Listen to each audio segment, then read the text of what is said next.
Welcome to Negotiating Happiness, the show that helps you find happiness, success, and balance in your work and life. I'm Adriana Fierastrau, your host for this journey into entrepreneurship and personal growth.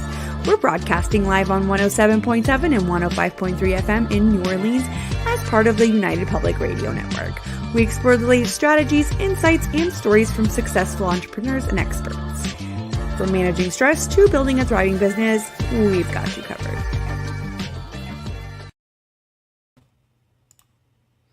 Good afternoon, everybody. It is January 15th, and you are listening to Negotiating Happiness, and I am your host, Adriana Fierastrau, and we are broadcasting live on the United Public Radio Network and UFO Paranormal Radio Network at 105.3 and 107.7 FM in New Orleans. And if you are in front of your TV and you want to check us out on Roku TV, go right ahead and search for UFO Paranormal Channel. Hello, grab your coffee, grab your lunches, and come listen to us. I have the lovely Elaine Dickens here with me today. Hello, Elaine. Hi, Adriana. How are you? I'm good, thank you. How are you? Excellent. Really excited to be here with you this afternoon. I'm so excited to dive into the topics that we've talked about because I think they are so beneficial to bring out in the open and make it more of a common theme that everybody talks about. And I feel like it's so relevant to everybody that is an entrepreneur or thinking about entrepreneurship or, have 20 years under their belt. I think the topics that we're going to be talking about never really go away. So let's do a quick intro for everybody that's just tuning in. So Elaine is at Live Inspired Counselling. That is her practice. And she is a registered psychotherapist, and we will be exploring emotional load, burnout, and self-compassion. I'm so excited to talk about self-compassion. So who is Elaine? Elaine is, like I mentioned, a registered psychotherapist and visionary at Live Inspired Counselling. With a foundation in behavioral science, Elaine guides high achievers prone to burnout in enhancing their emotional intelligence. She's located in Uxbridge, Ontario. That's in Canada. Her private practice offers in-person and online therapy for individuals, couples, and children aged 10 and above. Her special interests include men's mental health, neurodiversity, and positive parenting. Those are such heavy topics and specialties. Good for you. Yeah, I think we need another show just for some of those ideas. But let's focus today on the entrepreneurship piece. Yes, and I would love to actually, now that you're giving me ideas, I would love to do a whole show about neurodiversity because I think it's so important. Yeah, absolutely. Wonderful. So Elaine, take it away. Tell us a little bit about how you decided to open your practice and kind of where this need love for helping others, how it came about. Yeah, what a beautiful question. Thanks for that, Adriana. I have worked for the last 2 decades in children's mental health, and sort of during the pandemic was really inspired to return to school and forge my own way. And what that looked like is a master's in counseling psychology and a pivot in my career towards opening Live Inspired Counseling in January of last year. So my private practice is very much my baby. I am not only working with many executives and high-performing achievers and entrepreneurs, but I'm also forging my own way as an entrepreneur, which is a really wild step into your sort of world and realm. The interest in men's mental health, I'm really open in sharing that with people, and it really has to do with the men in my own life, some of which who have struggled with mental health concerns in the past, and some who have received some support, and others who maybe have struggled in really specific ways. So that's the part that really lights me up in the work, is increasing the visibility around men's mental health. Which is amazing, and I know we talk a lot as a woman doing this show. I tend to talk a lot about my own experiences, and that's why I was so excited to have you on, because I do want to hear about your take on men's mental health and having studied sociology and other things in school, it was always very interesting to see how different statistics were for females versus males. So give us a rundown. What are some of the things that you encounter in your practice that are very specific to that, the men's entrepreneurial journey and burnout? Yeah, I mean, I think there's a lot of overlap, right? You mentioned the gender piece. I mean, are entrepreneurs, do they tend to be overachievers? Do they tend to check a box where we might fall under that, classic type A personality, overachievers? When things get hard, you put on your helmet and you put your eyes down and you get to work, right? So I think there's a lot of, regardless of gender, there's a lot of sort of personality and characteristics. I think that's part of the work. But I think when I, put on my lens and I look at the struggles that male entrepreneurs have, I think it's confounded, right? I think there's that stigma attached to, needing help, reaching out for help, of course, and that fear of what people may think. And then I also think, there's a lot of a necessity to really, be emotionally aware, right? And we hear about emotional intelligence and how important it is in the workplace, right? So, do I meet a lot of high performing men who are super effective in the boardroom or behind the scenes in their own, business ventures? Yes. Do many of them struggle in their personal relationships and their ability to connect? In those relationships with perhaps family, their spouse, their partner, even their friends? Yes, I do. I think that's one of the challenges is, just from a traditional standpoint, sitting down and exploring feelings, it's not something that is practiced, generally speaking. And it's, believe it or not, I think it's a really important skill set that many entrepreneurs need to lean into that edge.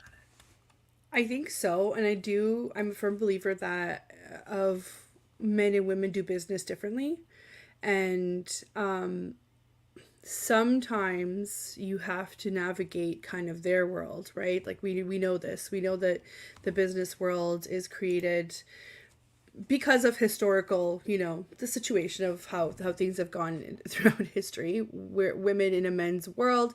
So it would be fascinating actually to learn a little bit more about it and how, and how to approach it. And obviously everybody has their own stresses, but you touched on something that kind of resonates with the show a lot, which is how, they handle their personal side versus their business side and how that affects all of their relationships, not just the business type of relationship. And while I find that there's this, I think it's a misunderstanding, or I guess you could call it a stereotype, women are more emotional than men.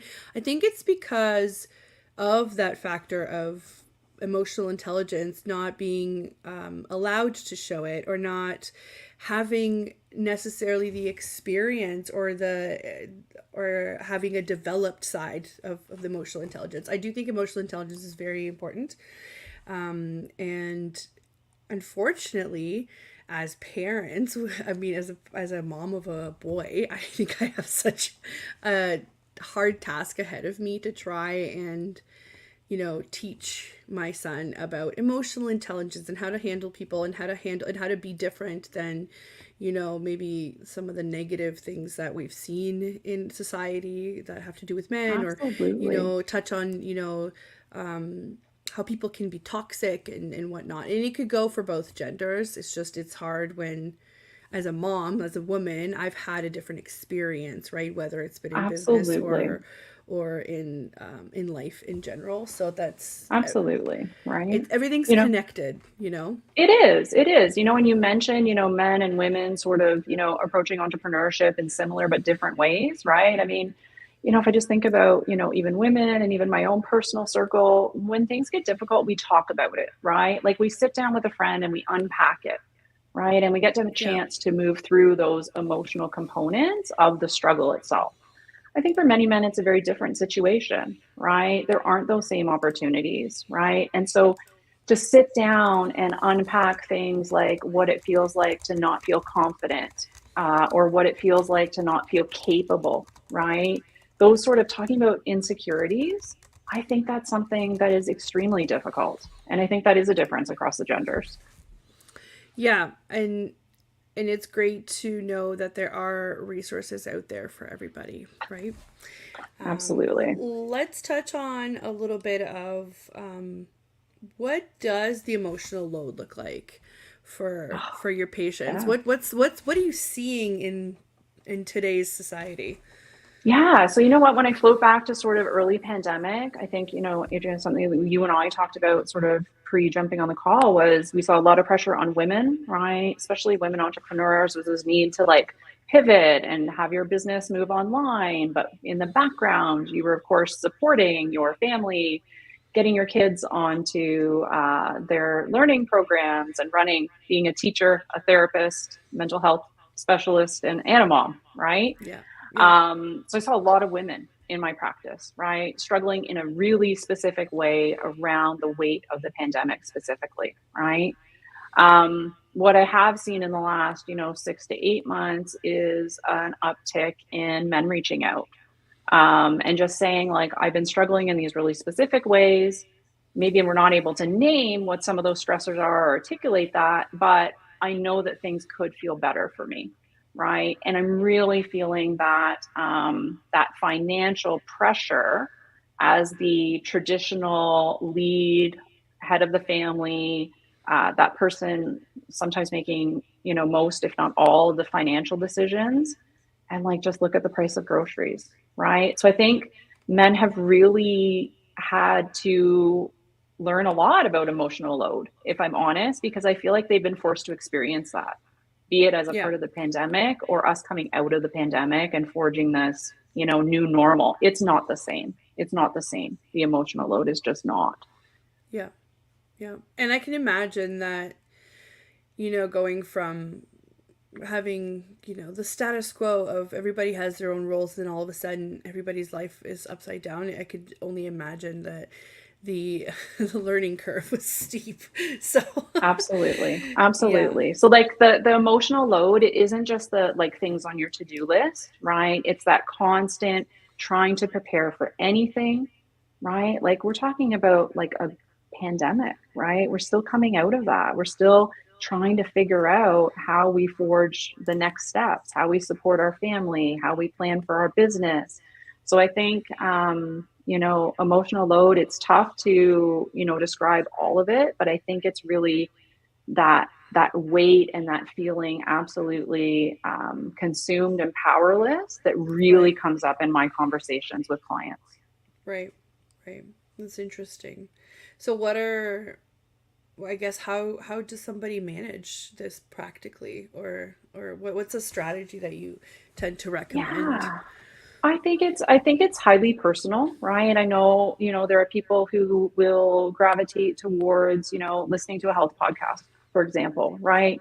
Maybe picking up on some really practical ideas about how to, share that emotional load, right? How to perhaps be really proactive in the way that you plan or approach things.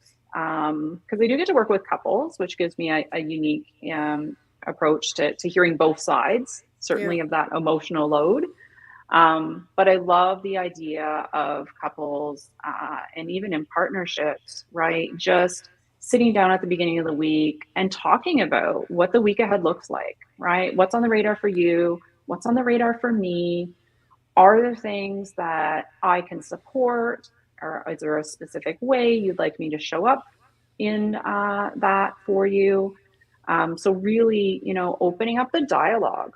I think just, if there was one practical idea that somebody might leave the show with, it's this idea of like, let's get in front of this information, right? We've spent many, many years being reactive, right? A problem pops up, we put out the fire. Yeah. I guess what I'm endorsing and suggesting is something very different, where we get really intentional and we start having conversations and dialogue, and we get really good at asking for what we need. And that's the hard part, because not everybody's a planner, and I don't think that everybody understands, doing things because you have to and you're reacting versus being intentional about something. Even when you want to be intentional about something, it's very hard to put in that effort, because a lot of people just Absolutely. see it as, oh, I have to, not like, hey, there's a purpose to this. There's going to be a direction that we're going in with this kind of plan. So this is why I always say this, even if you understand it, like I understand it on the general level, but I am not a therapist. And it's also, even if you were a therapist, I think it's hard to do a lot of that self reflection or take your own Absolutely. advice. So I always say, find somebody who does this for a living, find a therapist, find somebody who can help you. Like I understand financials, but I'm not Yeah, sure. necessarily the best at it. I'm going to go and find somebody who can help me.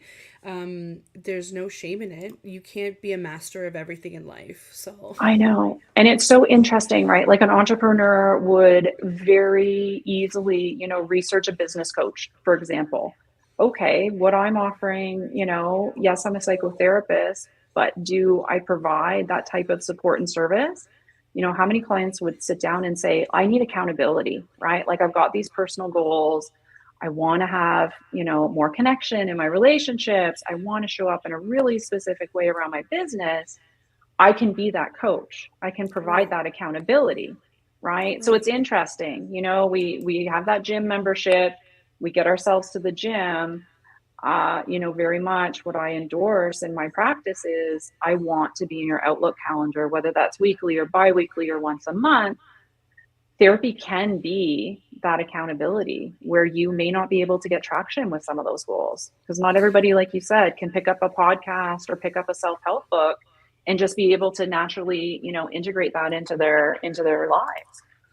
And I also think that there's a finite end to that journey, even if you are DIYing everything yourself, right? Like there's only so much that you can get out of something without having a different perspective, like a professional perspective, right? I can listen to a podcast and think, I get this, I understand it, but can I apply it?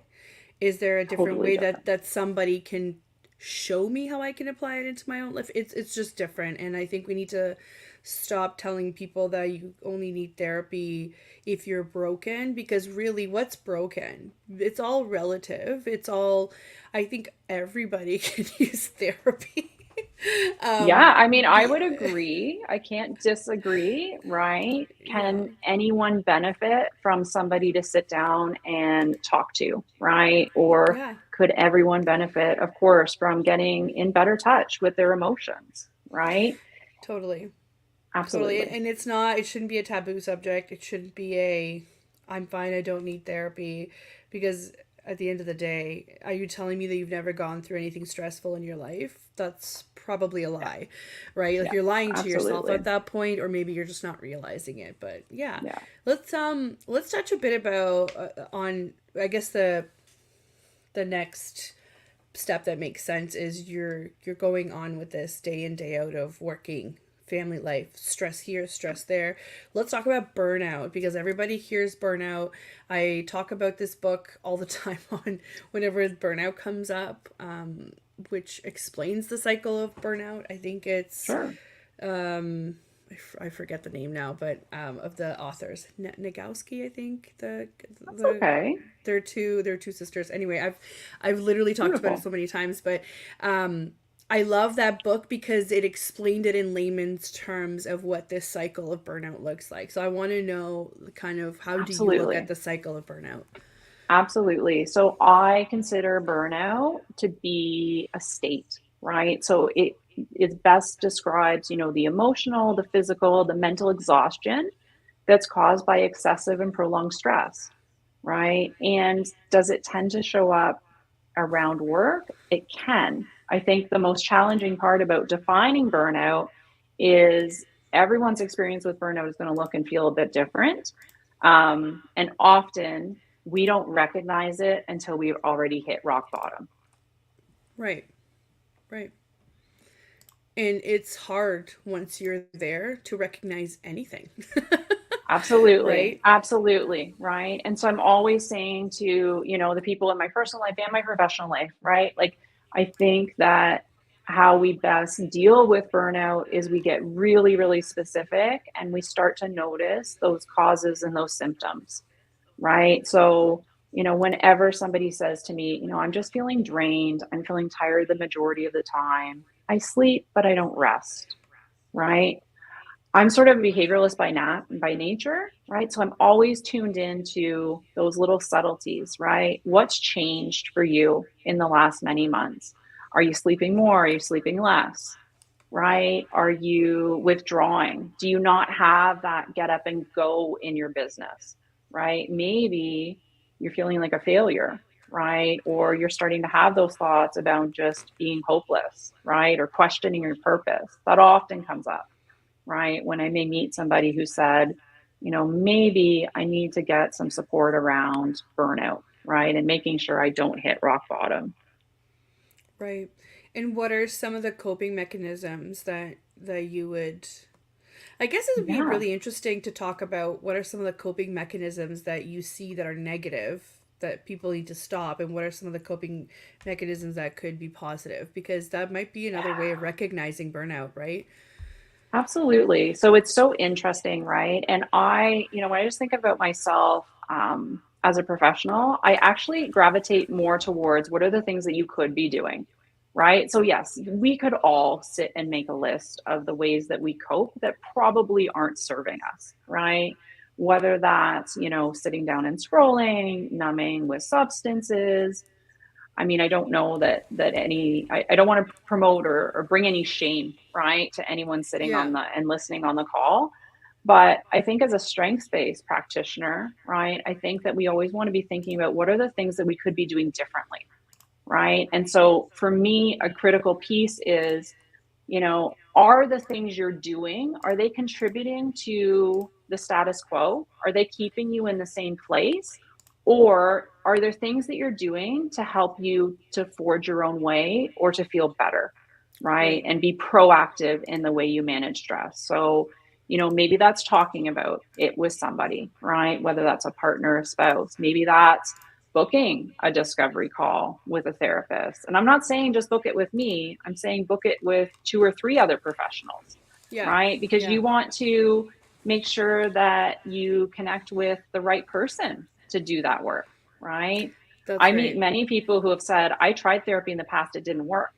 I want to know about the relationship, right? What was your relationship like with the therapist? Because that's the critical piece, right? I, yeah, I agree, and I have been in that situation where I've talked to therapists where I just feel like you're not getting my understanding of things, and while you can have a different opinion, it's just you're not, like, you just don't click. I don't know how to explain it. You don't It's the click. And then I got, relationship. yeah, and then I got another person, and while again they were telling me things that I needed to work on, I can accept that, but we clicked at least. She understood, or it was a male as well at one point. So I mean, whatever works for you, right? You have to make sure that Absolutely. it works for you, for sure. Absolutely. Right. But I think part of, coping with burnout and doing it starts with that self-awareness piece, right? Like we are all creatures of nature, right? And I recognize that what we're asking people to do is to get really vulnerable here, right? And to like sit down and have a commitment to talking about what the challenges really are, Yeah, right? And yeah, also having that growth mindset where this is not, something that we have to feel guilty about or are not capable about being able to do for ourselves. That, the more we can share, or you can share your experience with your yeah. therapist and talk openly about the struggle, the better they're going to be able to support you on that Right. journey, because it requires a lot of perspective taking and a commitment to tell the truth. Right. Right. It's because at that point, if you're not really being honest with a therapist, you're not being honest with yourself. You're not doing yourself any favors, for sure. And that's the problem. I think a lot of people don't get to that point where they're even open to doing that kind of Absolutely. self-reflection, and maybe it's not your time, and maybe you just need to work through a couple more things on your own. But I don't know, I feel like as a parent I'm going to always offer that as an option, so that when they do get to that point where they really need to do this on their own and make that decision, they don't feel like it's a foreign concept. I have never Absolutely. once was, and no, and nothing to do with my parents. I think my parents did exactly what they thought was best and offered me whatever it is that they had available. I just don't think the conversations were the same back, 30 years ago. But 30 years ago, like I didn't know kids went to therapy. I didn't know, like that wasn't a thing that even crossed my mind. I don't think I it know. crossed my parents' mind, to be honest. Right? No, and I think that's, it's interesting you highlight that piece around, we were talking earlier about the emotional load. There is so much pressure on us as parents, right? To be everything for our children. But like you said, we want to normalize therapy. We want to normalize asking for help. We want to have increased visibility around that. Right. So I'm always encouraged, Adrian, when I meet, parents like yourself who are saying like, I recognize my role in parenting, and yeah, let me normalize this for my kids, right? Yeah. Because Yeah. any of the work that we do on ourselves, around self awareness, emotional intelligence, being able to articulate our needs and getting clear on our purpose, it's going to show up in the way you Oh yeah. parent. And it's going to show up in your personal and your professional relationships, right? And so that's why I think if we focus on the emotional intelligence side of the work, I think for some people, it's almost easier for me to sit down and talk to you about goals and where you want to go in your personal development and your wellness. So I think it gives a unique spin on things, right? Well, yeah, because you're not going from A to M. You're only going, like a couple steps in rather than doing all of the work from scratch. Totally.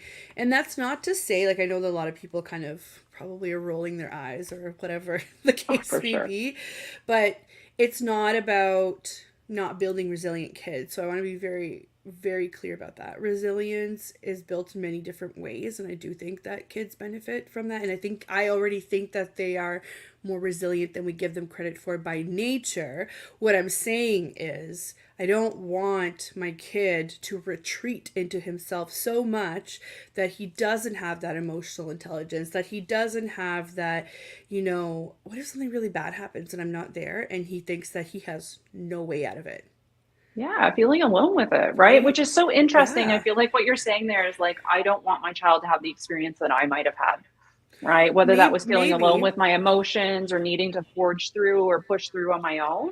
Yeah. I don't think we're that far off in age, Adriana, but you're right. We were parented in a in a very different way, right? Than what We is were. actually being asked of us at this day and age as parents, We right? were. But I Yeah. think the more curious we can get around that, the better we show up and we support our families. I think so. I think we were parented differently, but there's no way around it. I saw this thing on Instagram, like as well as you can imagine, we spend a lot of time on social media for marketing purposes. For just we think we're taking a break, but as I don't know, I run a business, so I'm never taking a break. I'm always looking at stuff, This but is research. but I always end up finding really interesting things, and one of it was, it was a commentary on you can't raise your children like your parents raised you because that world no longer exists. And it is so true. So even if like I think my parents did a really great job in a number of ways, and I think that I am a resilient person because of it. But it's not the same anymore. The pressures that you were talking about.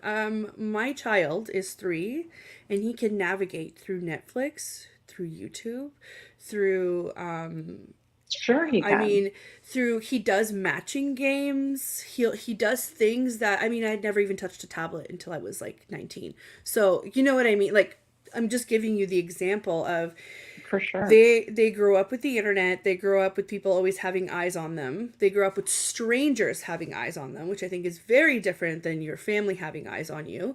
They grow up in a world where you have to show up Mhm. constantly, Absolutely. and the Absolutely. idea of wanting to belong comes up so much earlier in this like negative way, right? Because of social Absolutely. media, because of everything. Whereas before it was like, I just want to belong to my friend group that lives two doors down from me. Now it's I like, know. oh my God, look at these 10-year-olds solving, I don't know what kind of, puzzles, and look at these 10-year-olds that have a mansion and whatever else. Like it's insane to me that how different our childhoods are, like if you Absolutely. compare them, right? So I would echo it's, that too, right? And just to go back to the idea that you mentioned around resilience, right? Like I think it's a myth. We often say, children are born resilient. No, I would assert differently, and I firmly believe we develop resiliency, right? yeah. As we go through those challenging experiences. And like I said, as an adult, is it fair for us to say that we want to deepen your ability to be resilient? Yes, and that is a tool for avoiding burnout. Just to circle back to that. Yeah, and I would argue that you going to therapy actually helps you build resilience faster because they give you the tools to be able to withstand the things that you would normally be stuck in. So if you Absolutely. had told me this when I was 19, it would be such a scary thought. But now, right, many years later, Yeah. I would say, but if somebody can give me the key out of getting this problem, why would I not accept the key and then tuck that horrible part of the issue away and say, you know what, I got through this too, so I could Yeah. probably get through another Absolutely. thing, right? So I think it Absolutely. depends on how you look at it, right? I think it does, right? And a lot of the work that I do with individuals is cognitive behavioral therapy, right? And even on, a free 20-minute consultation, you're likely to hear out of my mouth the reason why I like working with a cognitive behavioral framework is because my job is to do myself out of a job. Because I want you to develop the tools, the confidence, and the strategies that you can navigate complexities on your own. So if I'm doing a good job, you aren't going to need me in the future. And so I think that that message really goes against, that traditional therapy, I'm going to be in therapy forever. I'm always going to need a therapist. No, you're not always going to need a therapist, but could you benefit Right. from some support right now? Yeah, you probably could. Yeah. No, for sure. And I fully believe that. And because everybody's at a different stage, I don't think therapists are going to run out of a job anytime soon, but they might go through their clients faster if they're good therapists, right? So, but I also though, you might be fine for now, but in my understanding of how this all works, I think it's always going to be a work in progress, right? Even if you have periods of time where you're fine. And you don't always have to go to therapy when you're not fine. It's almost like you're building more of you're building a rapport. You're also not unloading all of this on maybe your partner or anybody else. You're getting a third, like very neutral perspective of things, and I think that's very valuable. It's the same in business. It's like when I talk to Yes. clients, it's one way. When I talk to my family, it's completely different. They don't understand half of the things that I'm saying. When I talk to my partner, it's kind of like maybe they understand. It's the same thing. If you find somebody that deals with that kind of thing, right? So maybe like somebody else in business, they understand me way better and they Sure they do. have a different perspective and they're kind of like, you're being silly. You're like totally overlooking this, and you're like, aha, moment, like how Yeah. have I been so in my head about it? Yeah, I think you're right. The difference is like in our personal relationships, right? You might get support, you might even get, advice, right, from a friend on how you might, best approach maybe this challenge that you're currently navigating.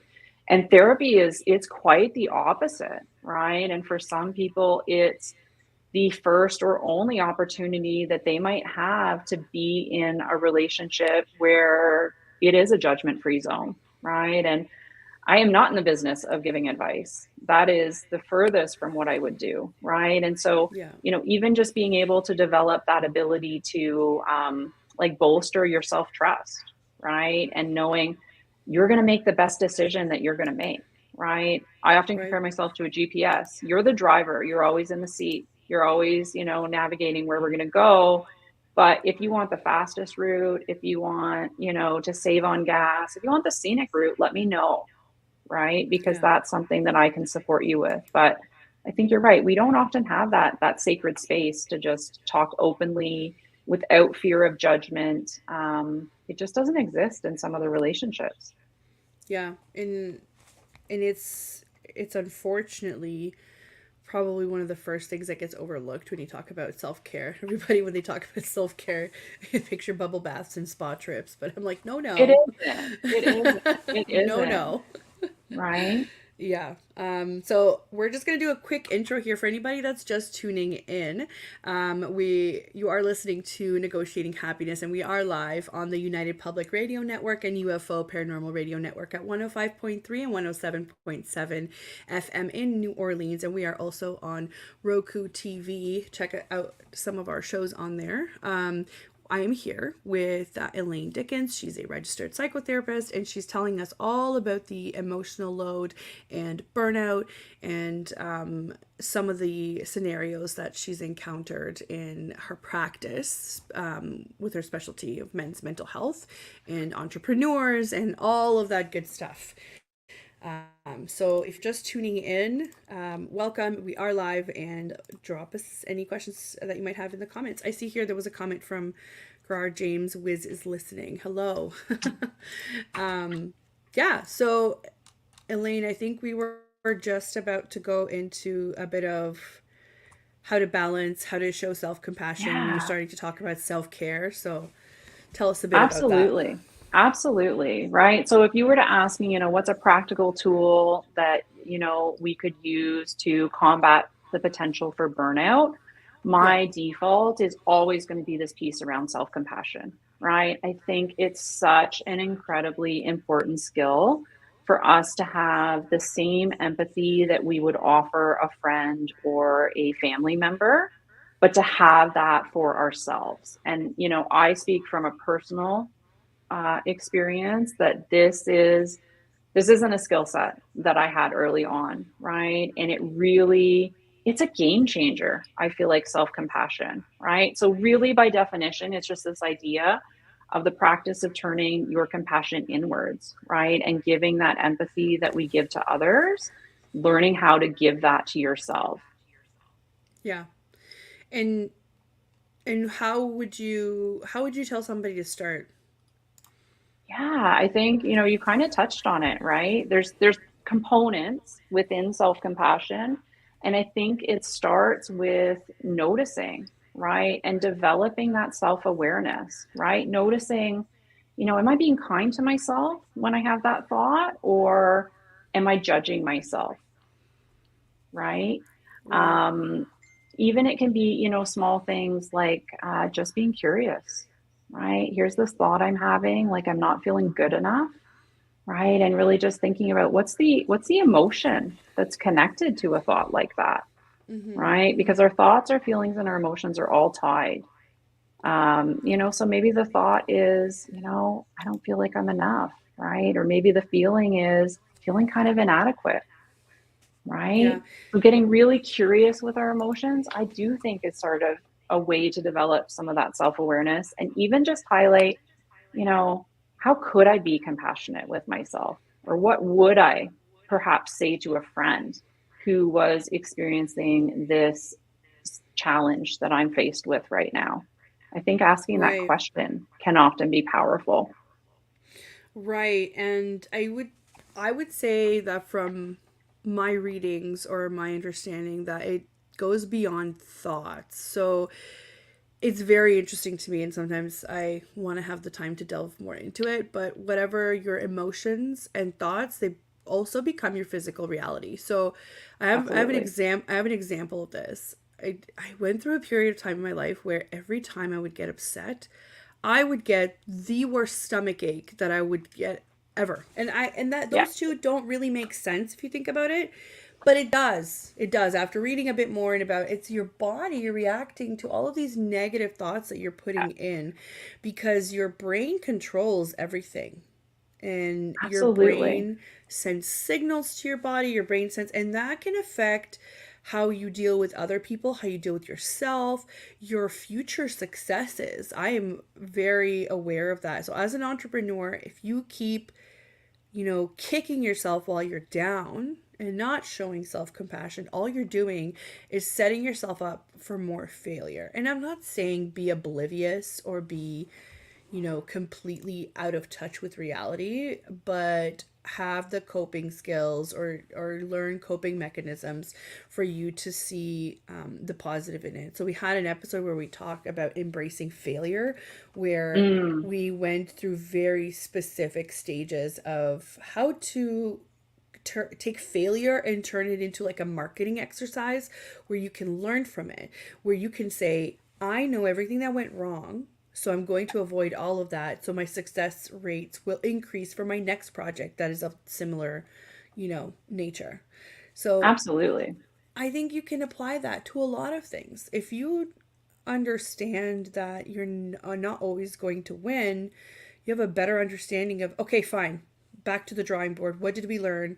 How can we use Yeah. it to propel ourselves forward? Not, man, I'm going to have this pity party for the next couple of months, and it would completely deter me from, pushing forward any future Well, project. yeah, or derail your progress, right? I think that's a really great example. And I thank you for sharing that insight into your own experience too, Adriana. When I think about self-compassion, right? How can we apply self-compassion to a challenging situation, just as what you've described there? I think a part of it is being able to take a step back from that initial emotional reaction, right? And to be able to say, what went well as a result of that setback? Because there is something, right? Yeah. There's something you learn, there's some sort of wisdom, there's some sort of insight that you have. I want to highlight what that is. And I actually want you to learn to do that first, right? Yeah. To say, I'm really happy or I'm really pleased with the way that I articulated my concerns to my business partner, for example, right? Then to take a step back and to say, okay, what are one or two things that I might like to do differently? If I could hit rewind, if I could have that do over, right? And so I love that sort of that practice of just identifying something that went well before you let your mind go to what I should have done instead. Yeah, I just think that we're always told to, you know, you're always competing for something, and that is true. You're always competing for something, but not always with other people. You're competing with yourself. And we're always taught to, you have to win, you have to get anything positive, but we start looking at failure as something inherently wrong, and I don't think that's the case, especially as an entrepreneur. I mean, look at all these successful billionaires. They'll tell you that's not their first business. There's no Yeah, way. no, There's no absolutely. way. There's stumbling that happens along the way. And I sit in a really specific spot, not that I'm just a cheerleader for entrepreneurs, but I'm going to go, resistance, setbacks, like those are growth, those are opportunities for self-reflection. I want you to use and apply that growth mindset here, right? Yeah. Because that resistance and those setbacks, that's evidence of risk taking, right? And how much risk is associated with success in business, Adrienne? Uh, Constantly, daily. Right? There's not, Absolutely. yeah. But I would also argue, it's funny, I have this conversation a lot too, where people are like, oh, well, it's risky, so I don't want to, start my own business. And I said, I don't think people realize how risky it is to be an employee as well. I mean, it could be me employing somebody, and tomorrow my doors could be closed. So how safe is your job really? So I think that's part of the reason why I started this show too, to kind of show people that, yeah, well, there's a lot of risk, there's a lot of reward as well. So you having worked with entrepreneurs, I'm sure you can see that, and you being one yourself can probably attest to some real life examples as well. So tell Absolutely. we're getting here. We have about 15 minutes left, so I kind of want to dive into, your business and what you found to be helpful. Like if you had to start all over again as a professional services provider that obviously has a, regulatory body to keep in mind, and you've got lots of education behind you, how would you start it again? Oh, goodness. Really good question. How would I start it again? Not a planned response at all. I think I might have started with more compassion for myself, if I'm honest. There you Right. go. So like it's so interesting to just walk that journey and to navigate. Like I can coach people on compassion and empathy and soft skills and all of that. But I really think about the compassion that was necessary to forge your own way, because I come from a non-for-profit background, right? So me having to sell myself and attach a price point to the support that I so freely give clients and have given over the last 2 decades, it was challenging, right? To find that sweet spot and that comfort and capability. Um, yeah, I wish I'd found a business coach sooner. Absolutely. I think that I made things harder for myself as a result of just, I mean, how many entrepreneurs won't say that I have too many ideas? That's often the case, right? But I think I could have really benefited from an empathetic business coach who was able to say, like, one step at a time is just fine, Yeah. right? And these Yeah. small pieces are all going to add up to success. You don't have to do everything from the gate. Yeah. And this is so funny because you'll see that the stories are very similar. I started the same way where I had a hard time putting value to my not that I knew that there was value, but putting a monetary value on it was hard.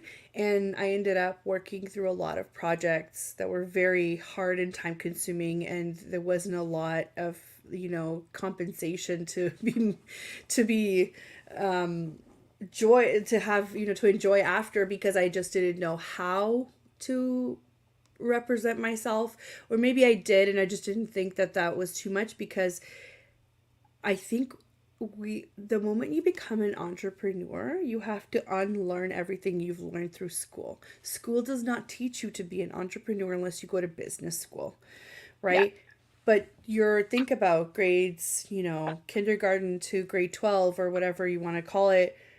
They teach you how to be a good employee, show yeah. up on time, follow Be accountable. instructions, be accountable, you know, learn the knowledge, be able to test on it.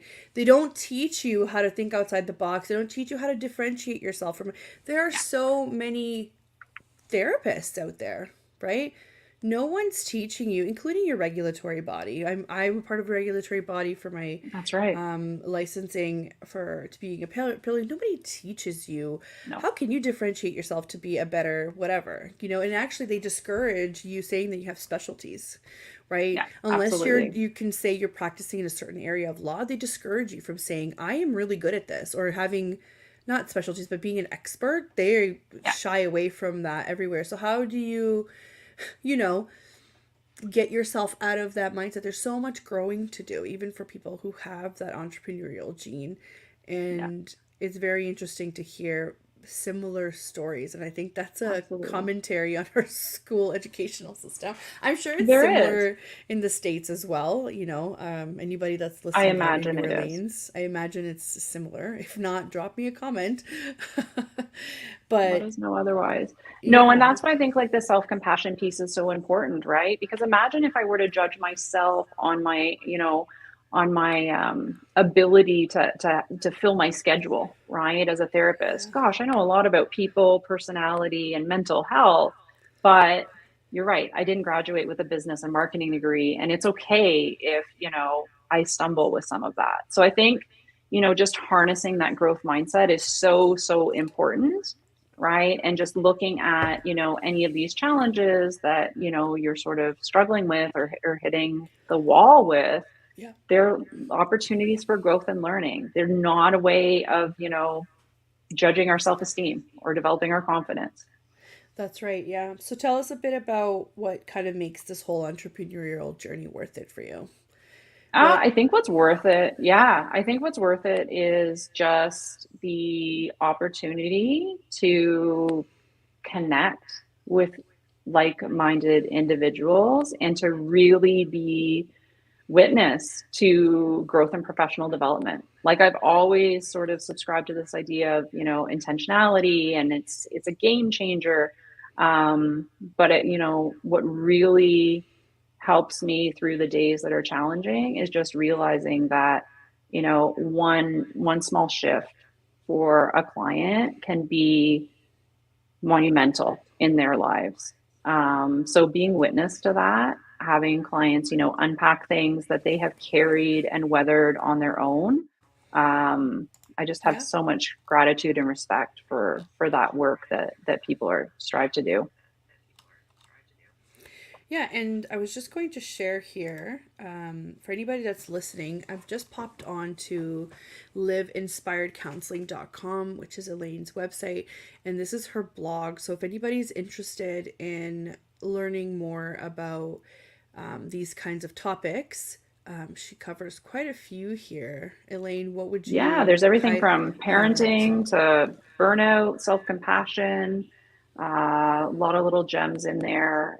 Subscribers to my email will get access to the blog on Tuesdays when they drop. Thanks for sharing that.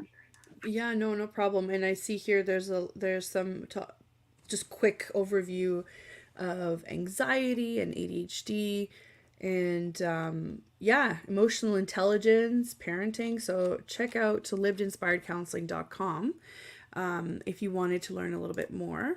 And yeah, what about personally, Elaine? Like you as a I don't know, As a wife, human? partner, mother, individual, daughter, Yeah. sibling, what kind of makes you, where's your happy? Like, how do you find your balance? Yeah, you Like, know what? It's such a big piece of being an entrepreneur, and I've definitely been reminded of that in the last season.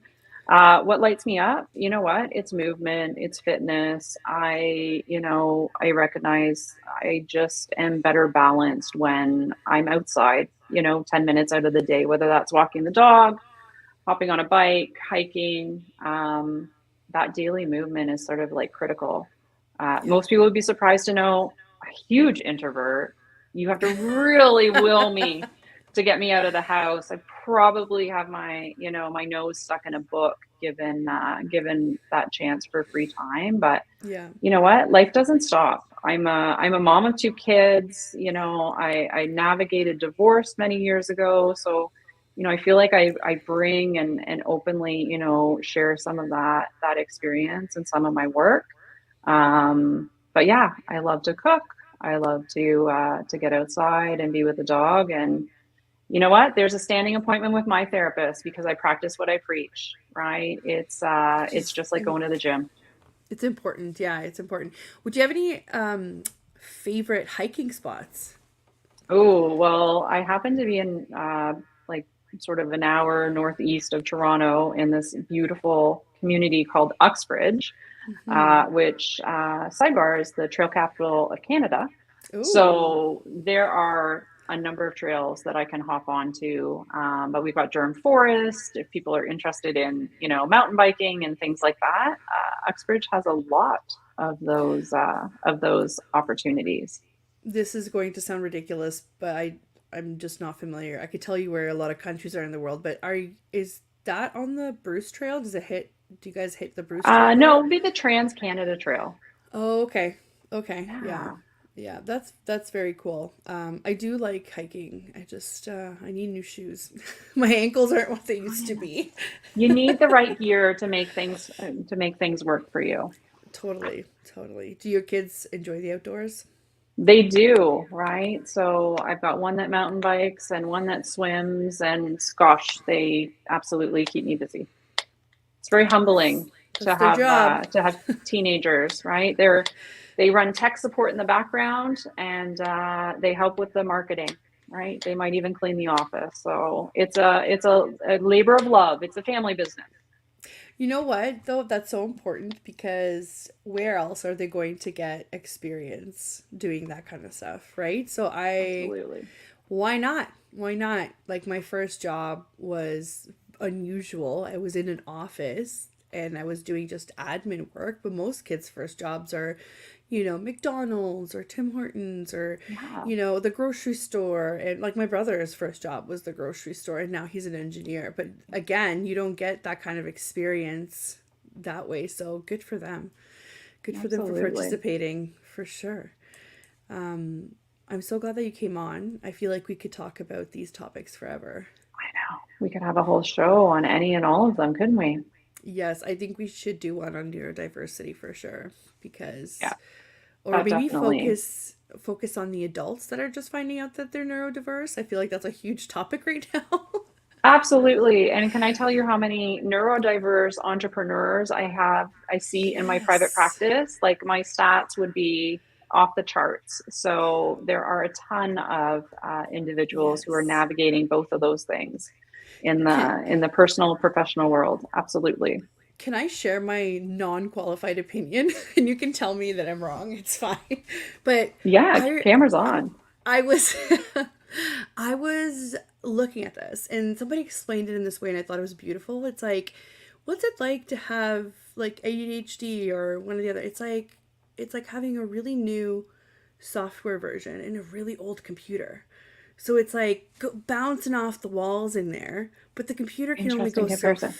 so fast, right? And I Yeah, said that's why I tend to meet all of these entrepreneurs that have ADHD because the ideas keep flowing. You're always thinking about something. You have terrible sleep because you're still can't turn it thinking off. about, you just can't turn it off, right? And I was like, I feel like that's part of that entrepreneurial gene where you just kind of always come Yeah, up with new things, right? And I thought that was so good. absolutely. It's like, okay, so how do I get an upgrade to the computer then? Yeah, I need new software and new equipment. I think you're Yeah, right, but are there a lot of entrepreneurs that think in that really creative way? Absolutely, and can also be like a specific skill set, like a strength, like your cape, your superhero cape of sorts, right? Is just your ability right. to, laser focus on things that truly light you up. So yeah, I think for a lot of entrepreneurs, it is a superhero quality that you may possess. Yes. Yes, if you had 50,000 hobbies that you wanted to pick up when you were a teenager, you probably have it. So let's talk. Right. But I Right? think it's always, around like working with what you have, right? And so being a strength therapist, I think that does help, right? Like let's not look at things as a deficit. Let's, not look at the No. traditional way of doing things. Let's look at, how do we make things better and feeling great for everyone. But that's exactly why I liked the way that it was described, right? You have really, really fast, brand new software in an old computer. To me, that's Yeah, like my mind is going faster than I can handle. I do think that that's a superpower. It's just we have to find a way to make the output make sense. Do you know what I mean? So in I here it do. makes perfect sense. So no, I definitely don't think I mean, is it challenging sometimes? Yes, because other people don't understand you the same way, but I do think it's a superpower. I think I can come up with things. I'm good under pressure. Do I always want to be under pressure? No. Does Yeah. my lack of I forget what it's called. The like executive function, how you Hmm. just are a natural procrastinator and you can't even enjoy the time that you're procrastinating because you're freaking out that you can't Yeah. actually start it. That really is crippling, but it's getting better. You find coping mechanisms. That's exactly why you need to go talk to people that can help you because it does get better. Absolutely. It can. Yeah, it does. So thank you so much, Elaine, for coming on and taking the time to take us through your journey, take us through, the trends that you're seeing currently, and we'd love to have you back. Yeah, absolutely. Thanks for the opportunity. And I hope you don't mind. I selfishly hope my clients might not be listening to the show, and I can maybe use that really beautiful analogy around Yeah. the operating system in the computer. So thanks for that, Adriana. It wasn't mine. I'm also sharing it and it was from somebody out there in the internet that I can never remember names of. So, thank you to whoever came up with that because it made me feel a Hmm. bit empowered. So, yeah, no, totally. I think other people need to hear it. So, for sure. So, everybody check out Elaine at Live Inspired Therapy. Was it Live Inspired? Did I get that right? Hold on. Liveinspiredcounseling.com. Counseling. Thank you. Thank you. See, I'm already like on another track here on my mind. Yeah, so liveinspiredcounseling.com. You can follow her on Instagram at Live Inspired Therapist. Yeah. And also, Elaine, you have a podcast coming up, right? Yeah, so I'm just in the midst of recording. I will be launching a podcast in the beginning of March. It's called Breaking the Mold, and it's embracing men's emotional strength. Amazing. Awesome. Well, thank you so, so much. And oh, hello, Helen. Helen also says thank you very much. She's also an entrepreneur. So thank you for Love listening, it. Helen. Yeah, so we hope to get you back on the show very soon. We will. Every Thank you for everybody that's been listening, and thank you to the platform, the United Public Radio Network and UFO Paranormal Radio Network as well, and everybody in the chat room. Have a wonderful week, everybody. We will see you next week.